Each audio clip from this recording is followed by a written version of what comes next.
What's going on, guys? Well, we made it. We're here, practice day. So we are here at Tri-City Speedway and we're gonna do a little bit of practicing. It's Wednesday. We don't got no racing to do this weekend because we're going camping, but we have to figure out if this car is gonna work. I'm leaning on the old number 7 here. Could be the new number 7. And we're gonna do some testing. So we're gonna see if all the stuff we fixed actually fixed this thing. You think it's gonna work, B? Oh yeah. You got faith in it? Yep, good as new used. Good as new used. All right, so we got the body all beat out. You guys watched that. We want to really thank you for stopping by and watching all that, and watching our first night at St. Francis County Raceway, which didn't go very well. But the next night that we will have on the books is May 29th, and it will be here at Tri-City. So we're going to do some testing, kind of a 2-for-1, 2 birds, 1 stone deal. Make sure our car works in the handling department and in the running department. So I'm not going to talk a whole lot more. We're going to get the car out there, get the camera on it, let her eat, let you watch. Thanks for stopping by.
There's a unsuccessful end to a night right there. Let me show you.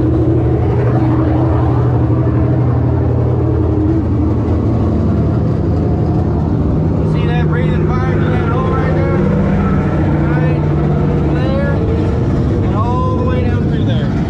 Motor let go. So that's the end for us till we get the other one in. It's gonna be another great year, I guarantee you. But so there's your short and sweet video. Old number 7 garage. Tim coming at you. Mattered in a wet hen, but we'll get them. We'll see you next time.